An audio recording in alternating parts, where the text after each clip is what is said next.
Perkenalkan, saya Hojun Syalowo, saya dari 9E. Sisingamangaraja 12 diangkat menjadi raja setelah sang ayah wafat pada tahun 1867. Beliau sendiri menyatakan perang terhadap Belanda setelah Belanda menunjukkan itikat yang tidak baik dengan bermaksud menguasai kekuasaan Sisingamangaraja, yaitu Tanah Bangku.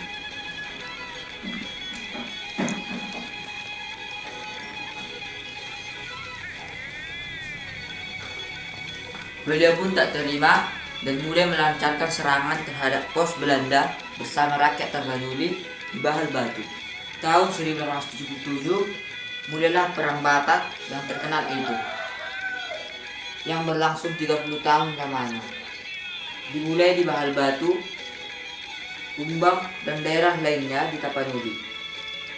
Namun pada tanggal 12 Agustus 1883, Bakara, tempat istana dan markas besar Raja Sisingamangaraja 12, berhasil direbut oleh pasukan Belanda. Raja Sisingamangaraja 12 mengundurkan diri ke Dairi bersama pasukannya yang setia. Ikut panglima-panglimanya yang terdiri dari suku Aceh dan Belendeng. Oleh pasukan Sisingamangaraja 12, barisan musuh ini dijuluki sebagai Si Gurbang Ulu Nabirong. Dalam gerak perjuangan itu, banyak sekali kisah tentang Raja Sisingamangaraja 12. Regu pencari jejak di Afrika didatangkan untuk mencari jejak persembunyian Sisingamangaraja 12. Tetapi pasukan Sisingamangaraja 12 pun terus bertarung. Sisingamangaraja 12 juga menyerang ke Litonghuta, Utaraja, Utapau, Pasingguran, dan Polung. Tahun 1890, Belanda membentuk pasukan khusus Mbansose untuk menyerang Sisingamangaraja 12. Pada awal abad ke-20, Belanda mulai berhasil di Aceh.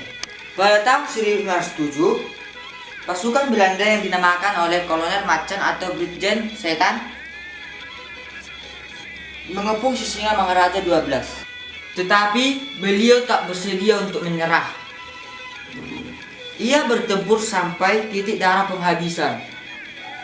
Boru Sagala, istri Sisingamangaraja 12, ditangkap pasukan Belanda. Juga putri-putri Sisingamangaraja dan ibundanya dan lain-lainnya.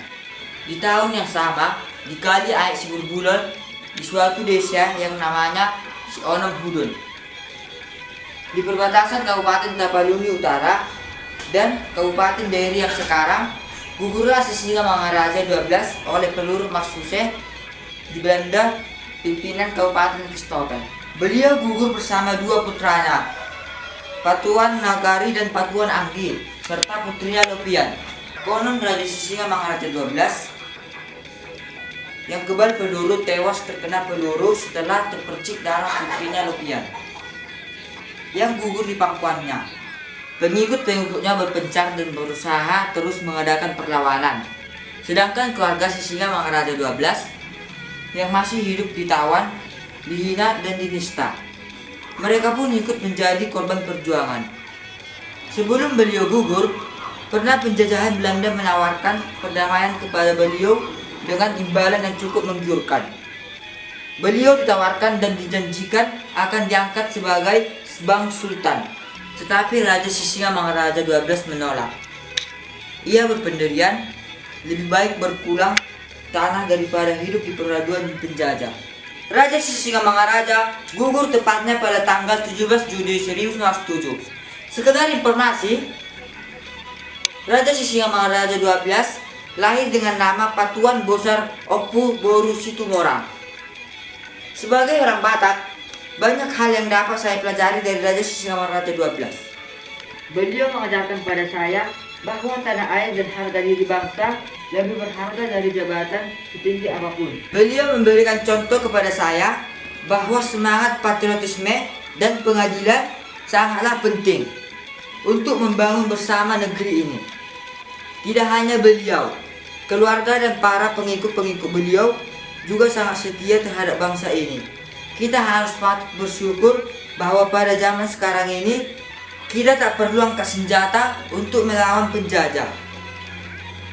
Karena sebenarnya penjajah yang ada sekarang ada dalam diri kita sendiri. rasa malas, sifat temak, ketidakjujuran, dan masih banyak lagi yang harus kita jajah dengan segera. Caranya, mari kita giat belajar, mari bangun bangsa dan negara ini bersama-sama melalui pendidikan.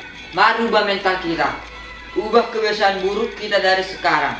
Di ajaran orang Batak sangat terkenal yang namanya Unang Lupa Huta Hatu Wata, di mana dalam arti luas itu adalah kemanapun kita pergi merantau, sejauh apapun itu, kita tidak boleh lupa dengan tempat kelahiran kita. Untuk teman-teman, bisa mengunjungi Monumen Nasional Sisingamangaraja 12 yang terletak di kota Medan yang diresmikan oleh Presiden Republik Indonesia, yaitu Soeharto. Ada juga Universitas Sisingamangaraja 12 dan Universitas Sisingamangaraja 12 yang terletak di Tapanuli Siborong-Borong di Tapanuli Utara. Juga STMIK Sisingamangaraja 12 di Medan.